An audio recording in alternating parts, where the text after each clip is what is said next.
Hi, I'm Nikki Creel. I'm a social media coach and trainer. And if you're one of these people who have been wondering if Twitter can work for your business, or maybe you've set up a Twitter account and you're not entirely sure how it all works, then this is for you. I'm hoping to inspire you to either get started on Twitter or at least gain a bit more confidence in using Twitter if you're already using Twitter. What we're covering today is I'm going to tell you a little bit about me. Then I'm going to cover 5 ways Twitter can help your business. We'll make sure that you understand how Twitter works a little bit more clearly, how to meet people on Twitter, what to say, and how to manage your time. Now, I think a lot of you will recognize this bell curve, which is the innovation adoption life cycle. Now, there are people in life who are innovators who are always grabbing the new thing and adopting things really quickly. But this is where I am on this curve. I'm probably somewhere between a late majority and a laggard. I'm one of these people who, if there's a fashion item, the first time it comes out or when I see it on catwalks, I think, who on earth would wear that? And I'm probably not interested in it until basically it's almost going out of fashion. And then I decide that I want to actually get on board with it.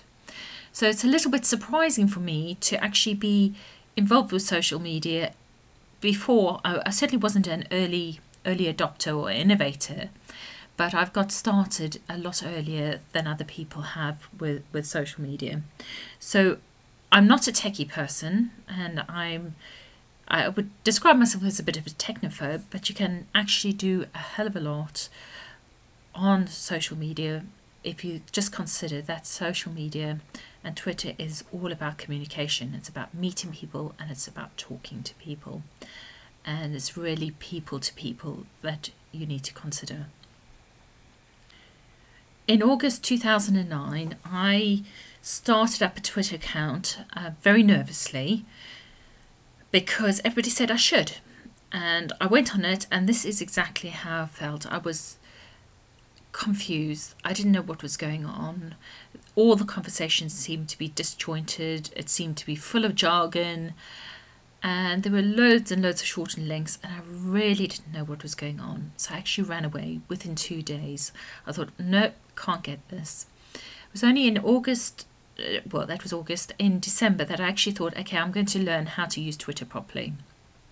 And I sat down, I actually did a Murray Smith course, and I committed myself to learning how to use Twitter. Now, within 2 weeks, I had my first business inquiry. And within 3 months being on Twitter, I had over 1,000 people following me. Now, I don't think the actual number of followers is that important, but it's useful to know that things happen quite quickly with me. Twitter is probably the biggest source of referral traffic to my website, and it's helped me to be found on Google search. And I now get the same number of visitors, or actually more visitors, to my website each day than I used to get each month. So I would highly recommend thinking about using Twitter. But for me, the best part of Twitter has been the people I've met and the relationships that developed. The world is full of interesting people, and if you're genuine and open to possibilities, you'll be amazed at how many doors open for you. Now, the best way I have for describing Twitter is, imagine if you were to move into a completely different neighborhood or area that you don't know anybody at all. And as you're moving into your house, your next door neighbor comes along and says, hey, I'm having a party and I've invited all the neighbors. Would you like to come along? Now, I'm assuming that most of you will say yes, because it's a great opportunity to meet all your neighbors. So you go along to the party. And when you arrive there, your hostess says hello, and she's very happy and cheerful, and then she's off. She's busy getting drinks for people, and she's making sure that everybody's got food, and you're left on your own. So what do you do? Now, I'm going to assume that you're going to stay on at the party, and that you probably would try and start talking to somebody. Now, you do have the options of leaving the party, or maybe hovering around in the kitchen, or not joining in any conversations. But if you choose that, I suspect you will go home in the evening feeling very frustrated and not having enjoyed the party. So I'm hoping that you're thinking your automatic response is that you're going to speak to people. Now, if you went up to people and sort of started going, "Hi, I'm Nikki Creel, I'm a social media coaching trainer, and I do this, this and this," I suspect that most people will give you a very wide berth, because that's not what we do in normal social engagement. What you probably end up doing is you probably look out for a friendly face, maybe somebody standing by themselves, not talking to somebody, or perhaps you'll look for a group and listen into their conversation. And after listening into the conversation, you'll probably contribute to the conversation, and then people start asking you questions about you. So the reason I'm using this analogy is because social media is very much like going to your neighbour's house. If you decide to leave, you miss out on great opportunities. If you decide not to take part in conversations and just to watch and listen, you're really not going to get the most out of it. But if you listen and start talking to people, then you're actually going to enjoy using Twitter. We haven't changed the way we are as humans. That hasn't changed. Technology is just the thing that's changed. Now, the most important thing, I think, is listening on Twitter. People are talking about, in fact, they're probably mentioning that they want your services and your products every single day. But if you don't listen to what other people say, you're never going to hear those conversations. Now, a nice illustration of how listening can pay is in June 2009, a single tweet went out, and it said something like, "Shortel or Avaya in need of a new telephone system soon." Now, Avaya were listening out for anybody mentioning their name, and within 15 minutes they got in touch with the person and said, "We'd love to help you. We've got trained engineers who can help you make objective decisions." But long and the short of it, within 13 days, they'd signed a $250,000 contract, which is absolutely phenomenal. And they basically wouldn't have got that if they'd not been listening for mentions of their names. Now, they also didn't go in with a high sales pitch and go, Avaya is the best, etc. They actually went in and said, "We can help you make an objective decision." So I suspect by the time they retweeted, they had almost won that deal. So it's worth listening, because people are talking about you, about your product and services, and you will never know if you don't hear what people are talking about. It's great for connecting, and I've connected with some wonderful people on Twitter, and people I would never, in fact, so I've formed some very close relationships, like Heather Souch, who's a coach up in Scotland, who I've never actually met, but I feel very close to her, and we've run webinars together.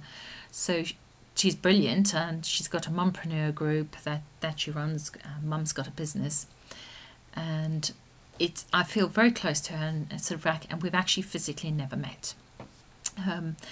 But with connecting, you have great opportunities to meet and chat to authors of books that you enjoy. You can talk to people directly, and there's no gatekeepers. So as long as you're not going in with a sales pitch, most people on Twitter are quite happy to speak to you. I can't guarantee that Justin Bieber will actually personally respond to you, because I can't remember how many million followers he's got. But a lot of people will talk to you directly, and it's a great way to get conversations going.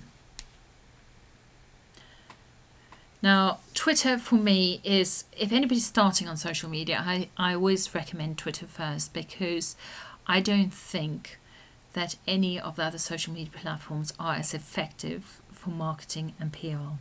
Basically, every tweet you make is Googleable or can be found in search engines. So you can get a lot more information about your company out to people who've never heard of you before. So for raising awareness, I don't believe that there's any other social media that's as effective as Twitter.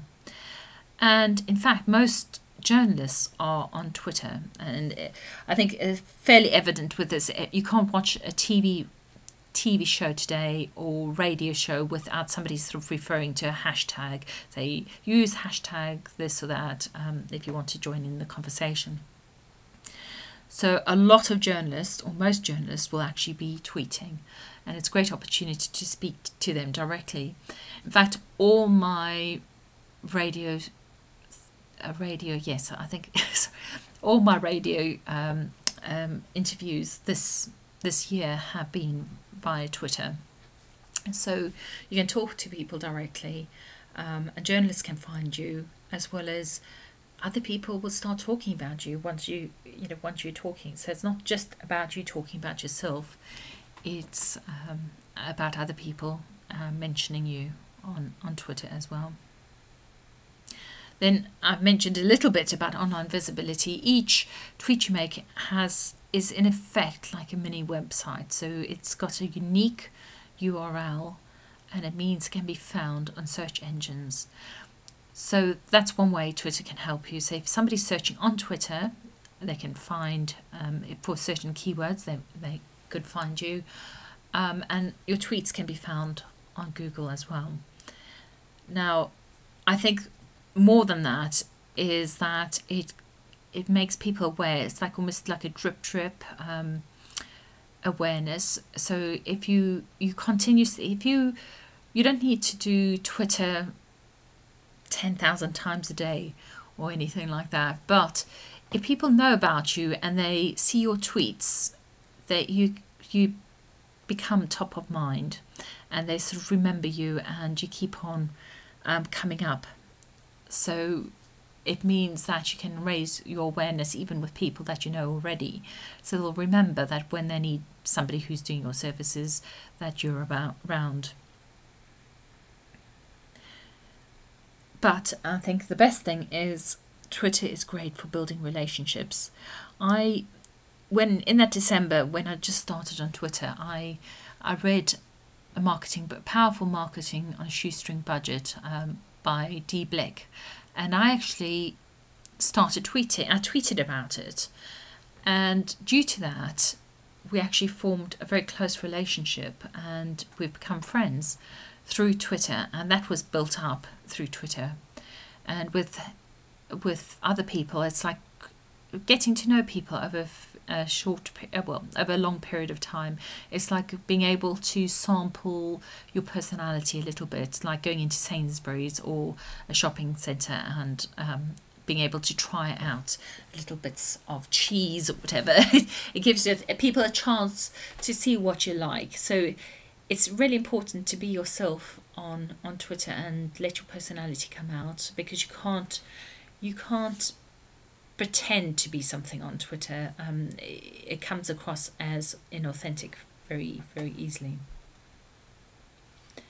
Now, Twitter has got tons and tons of jargon and little symbols, and I'm just going to cover the first few that confuse most people when they start on Twitter. There's a little @ symbol, and that's for you using your username. So for example, I would have @NikkiCreel as my name, and when people use that @ symbol, if you were to send a tweet with @NikkiCreel, I would then see that tweet and I can respond to that. And in the next slide I'll just show you why it's quite important. RT stands for retweet. Now, retweet is, I suppose, the same as on Facebook sharing.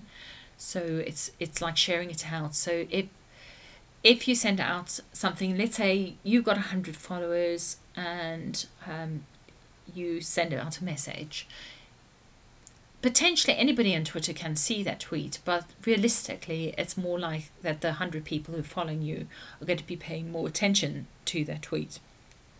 But if somebody retweets you, say for example, I retweet you, I've got over 5,000 followers, it means that the visibility of that tweet is going to increase dramatically. So there's a good chance that more people will see your tweet than if you were to tweet by yourself. So retweeting is seen as a very positive thing, and it's seen as a big favor, you know, that you're sharing, you're spreading the word for somebody.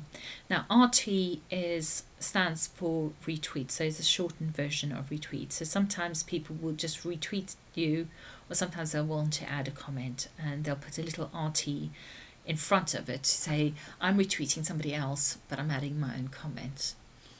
A lot of Twitter, you have 140 characters, so you've got very limited space. So things do tend to get abbreviated. Now, another common abbreviation is DM, which is direct messaging. It's now just called messaging, but at some point it was direct messaging. And that is private messages that you can send that are only visible to you and the person you send it to. And people say things like, DM me your telephone number, or be good to chat, I'm sending you a DM. So, which means that I'm going to send you a private message or look in your messages box for some information. And I would suggest that if you're going to, that you don't send your telephone number or email address via Twitter, rather do that privately through messages. And then we have shortened links. Twitter has got 140 characters space, so it now automatically will shorten a link. So if you put a link in, it will shorten it down to 20 characters. But you have to remember to put the HTTP :/ in front of it. So don't start a web address with www, because it may look like a link, but it won't act as a link, and also it will take up the whole character space. So for example, if I have my nikkicreel.com /blog and then the blog article, it would take up probably the most of 140 characters, whereas now Twitter will shorten it so it only takes up 20 characters. So it allows you to say more about the link that you're sending to people to. And then the hash. Now I know the hash symbol or hashtag, or if in America it's called the pound symbol. For a lot of people that is a little bit intimidating because they don't know what it's all about. And it's just simply a way of showing that there's a conversation going on about a particular item. So for example, if you had a shooting that went on, there would be a hashtag associated with that shooting. So instead of saying I'm talking about the shooting, you would actually look at what the hashtag was and mention that so people could see what conversation you're having. If you're having a chat, and there's lots of chats that go on a weekly basis, people will use a hashtag to indicate that they're part of a Twitter chat. And sometimes you can add a hashtag to show that like a common hashtag is nom nom. So if you talk about food, quite often people would hash nom nom to say that they're talking about food, that they like eating. But hashtags are really useful if you're going to an event, and then by looking up people using that particular hashtag, they would you'd be able to connect with people who going to the same place. Now, there are about 4 billion tweets a day, and if you want to speak to somebody directly, or you want a particular person to read your tweet, there's a good chance if you just sent out a tweet. So if you were to go mentioning my name but calling me Nikki Krill as 2 separate words and not using it as my Twitter name, there's a very strong chance that I won't see that, and I won't be able to respond to it. Because even if I'm following you, I might be busy, I might not read back. So like if I've not been on Twitter for a few hours and I'm following a lot of people, I won't see those tweets. If you're not following many people, you'll see the people you're following's tweets more clearly. But so it's very useful if you want to talk to a particular person and you want a particular person to read your tweet. If you use the @ symbol, it means that it's directed to them and it's under, it will become under the @connect tab, so that you can see that you've talked about them. So for example, my Twitter name is @NikkiCreel, and which is spelled that way. So if you want to talk to me on Twitter, you can either direct it to @NikkiCreel, or you can mention @NikkiCreel somewhere in the tweet, and I will be able to see that and I will get back to you. And if you want to talk about this this slideshow, then if you use the hash #H2Twitter, then I'll know what you're talking about, that you've seen this presentation, and then that's a symbol that I would then see that you've seen this presentation, and I'll know, you know, how we've made that connection. So those are just little indications of how the symbols can be used. Obviously, I've got a limited time, so I'm not going to go into any more detail right now about that. Now, when people starting out, quite often they will feel that they're tweeting and nobody's responding to them, because it doesn't feel as though anybody's out there. And what you need to do is, the first thing about Twitter is to get followers, you need to follow people first. So follow people who interest you. And I always suggest people to follow are people who are in the same industry, because you can then have conversations, people you know already, and potential customers. So if you're targeting, let's say you're selling cooking products, you might actually focus in on mums, people who are talking about children. So I know that may be biased, but if you know who your customers are, you could actually look out for those particular people. So follow people first, then listen and be seen to listen. So if you follow somebody, you can always have a quick look at what they're tweeting about, read their bio, which is on their profile, and perhaps click through to their website and just have a look at what their website's about. It's so easy. Within a few minutes, you can actually find something to talk to with almost anybody. So listen and be seen to listen. But then the third part is really, you need to engage with them. So if you want to talk to somebody, take that first step and actually get involved with the discussion. And most people, not everybody, but most people will respond to you, which then will encourage you to talk to more people. Now, for getting followers, you first need to follow people first. I think you need to be yourself, and even as a business person, I think the advantage, if you're a small business owner, your personality and who you are is your unique selling point. There's nobody who's quite like you. So if you can be yourself, you will attract people who are like you to yourself. So it's always best to be yourself, but obviously not warts and all. And I think it's important to actually always have your marketing hat on and be conscious that when you tweet on Twitter, it's public, and that is always on display. But the third part is engage. You need to talk to people. You need to get interaction going, because if you're just broadcasting that, say you're selling an ice cream shop and all you're doing is talking about ice cream, come and buy my product, it's not that interesting for most people, because most people don't like to be sold at. So with Twitter, you can tell people about what you do, but you don't want to have a heavy sales pitch with that. And I think you need to have some interesting tweets in there. And if you're starting out, I suggest you put a few tweets, even if this is my very first tweet, you know, go, I've just started out on Twitter. At least people can see that the reason you haven't got tweets is because you're new to Twitter. Then I've said follow people who follow you, and I've got a little asterisk with this.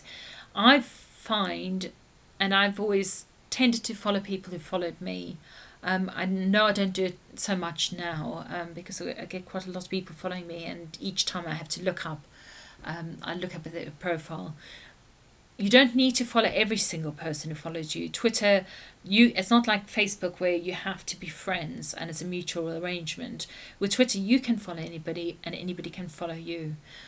When you follow somebody back, you're basically saying you're open to having a relationship with that person. I know it's just a click on a button, but I think it says more positively if you follow people back. There are things like bots, which are actually automated robots who are actually not people, who will just basically be trying to collect followers. And quite often you will see people's tweets look a bit odd, and if they look a bit odd, then you don't need to follow them back. And obviously if they're involved in the porn industry, or you read their tweets and it's all sales pitches, you don't need to follow them back. But on the whole, I think you'll get followers quicker if you follow people who follow you. Now, how to write a tweet. You've got 140 characters on Twitter. But I'm going to suggest to you that you never use 140 characters. Sorry, just having a sip of water there. When people retweet, if somebody wants to share your message, your username will come up on that message. So you need to allow at least 15 characters for retweeting.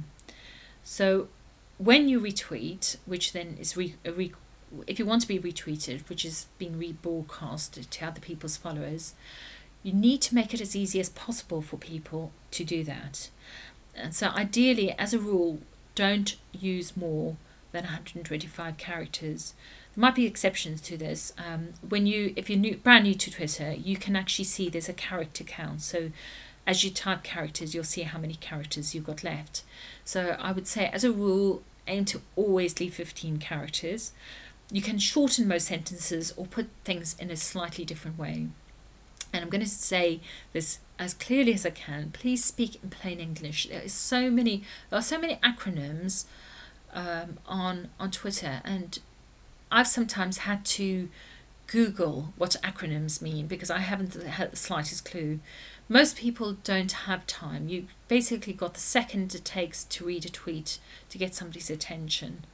So you really want to make it as easy as possible to understand. And I always say, speak in plain English, because people can understand that and it's easier and obvious. And another thing is double check before you post.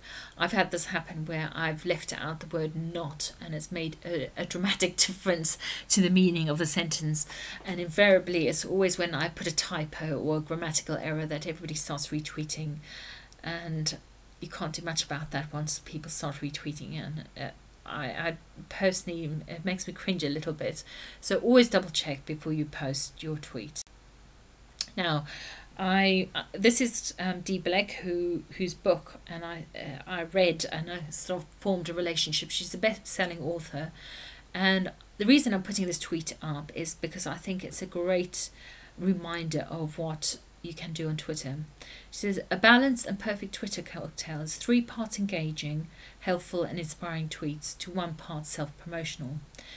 You're allowed to talk about your business. And I think sometimes I see people who've forgotten that they can actually talk business.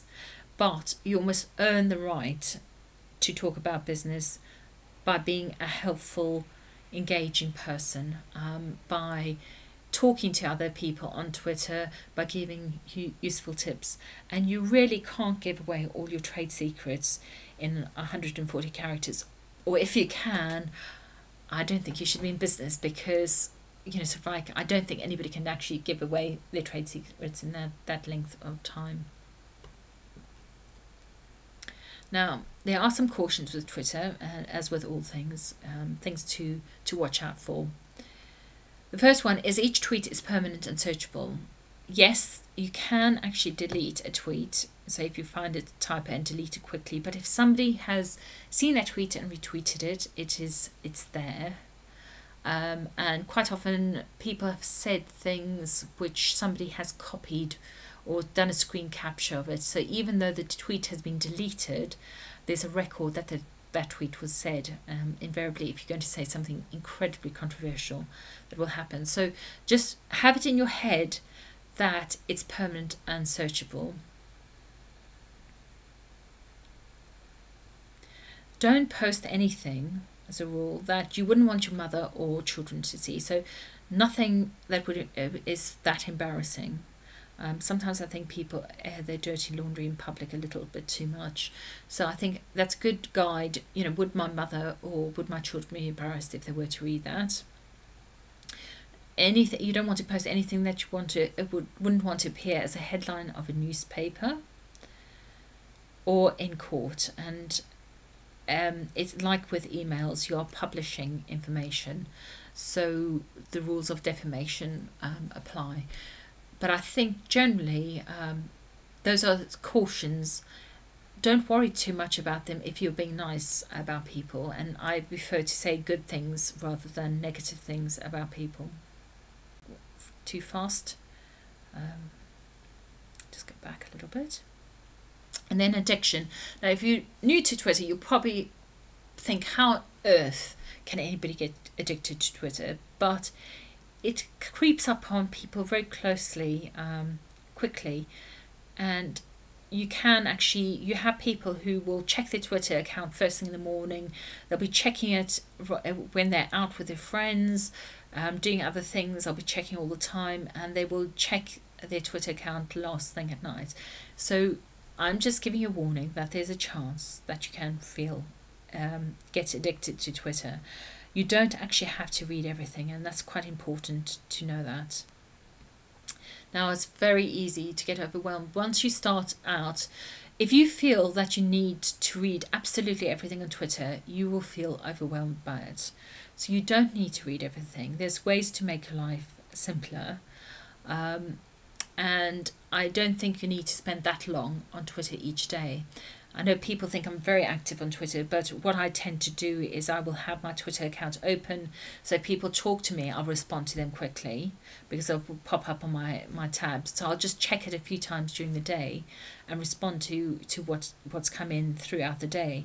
But I'm not actually spending hours and hours each day reading what's happening on Twitter. I think within 15 minutes you can get a lot done. So it's a case of being strategic about your time on Twitter. Now, some time saving tips for you are consistency builds momentum. So it's not necessarily doing 10,000 things all at once and so back and then doing nothing. Just doing a little bit each day. And I started with committing to 1 tweet a day. Just doing a little bit each day will actually serve you longer, more in the long run. It's Twitter and all social media is a marathon, not a sprint. So just doing a little bit consistently will make quite a big difference to your business. And I'm going to recommend 15 minutes a day. If you're starting out, you can get a lot done within 15 minutes, and it's worth just being focused on using that 15 minutes productively. And it might be 5 minutes first thing in the morning, 5 minutes at lunch, or 5 minutes in the evening. It depends on how you want to spend that time. You can break it up into smaller chunks. Then, as I've said before, you don't need to read everything.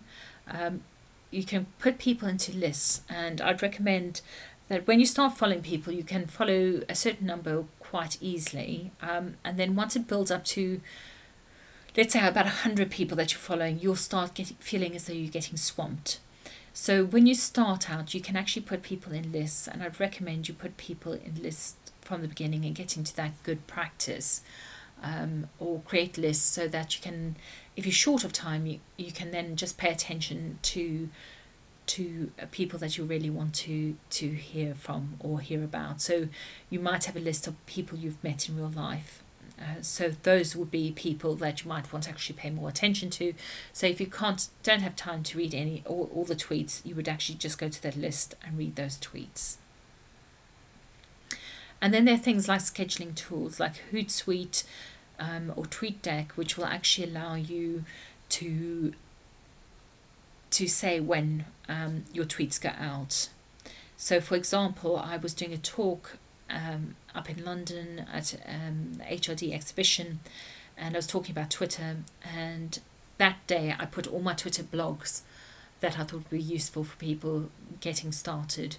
So I had those scheduled so they were going out throughout the day, and I told people when I was doing the talk, if you follow me, I have a lot of my blogs. My blogs are coming out during the day, and you will see a lot of links to good articles. So that's one way you can do it.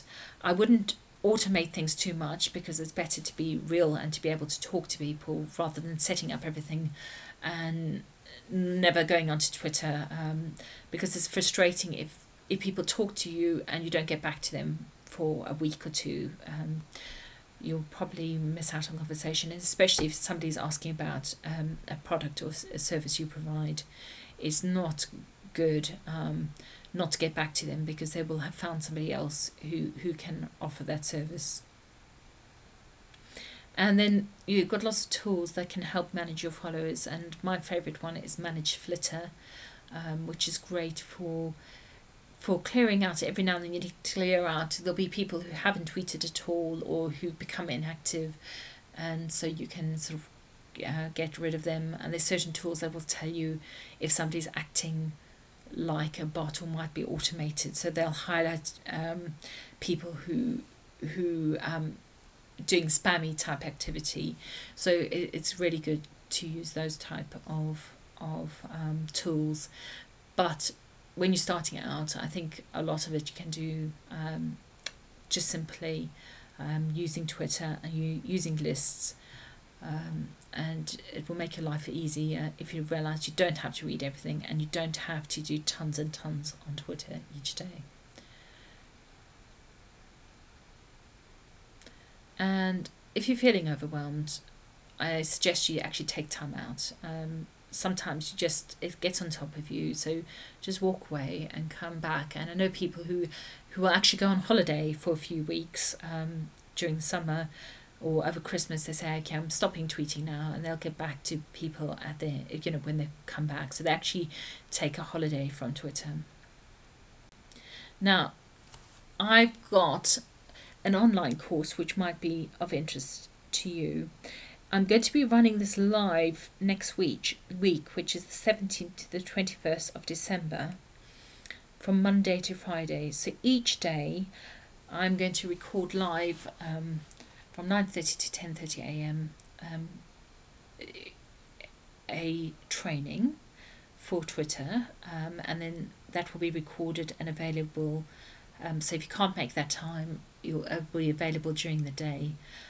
You'll get transcripts, obviously not immediately, but there will be transcripts of all the calls, and it will be interactive, so you'll have worksheets, and I'll get you to fill in things while we're doing that. And each day, I know I wanted to avoid homework, but there'll be action points, so things to take away and do in your own time or for the next day, and some of them will be obvious to me whether you've done them or not.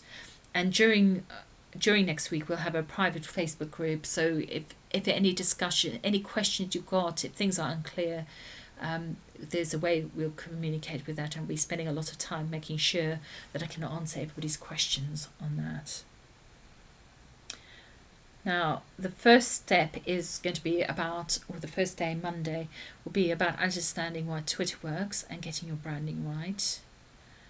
Then the second one will be about finding your way around Twitter. So that day we'll make sure you know where absolutely everything is on Twitter, and we'll go through all the jargon and make sure you understand all the language and all the terminology used. On the third day, it will be how to meet people, so how to build followers, how to build a community, where to find people to follow on Twitter. On the fourth day, will be about what to say. So what shall I tweet about? What the Twitter etiquette is, and give you lots of ideas for things that you can be tweeting about. And then on the 5th day is about tools, times and tips, and we'll sort of get it together in terms of making sure that you've got all the tools that you need for time and time-saving techniques, and all the tips that can fit in, so that you've got a clear idea of how to use Twitter in a very strategic and time-efficient way for you. Now, the introductory offer, so for next week's course, I'm doing the course for $97, which is approximately £60. This will be a one-time introductory offer, and you will have my attention for next week. So if you want to get on board with it and want to have a lot of attention during the week about getting started and getting started in the best way, then I'm highly going to recommend you do it. Now, to find out more about it, this is the website. It's http://bit.ly, with bit.ly, ly, and then /how, where the H2 is for how to, and then Twitter with a capital, and that will take you through. Or alternately, you can, if you just type in bit.ly /H2 Twitter, how to Twitter, you will, the website will come up in that, and I will make sure you've got links. If you're not sure how to get onto that page, I can always send you that information as well.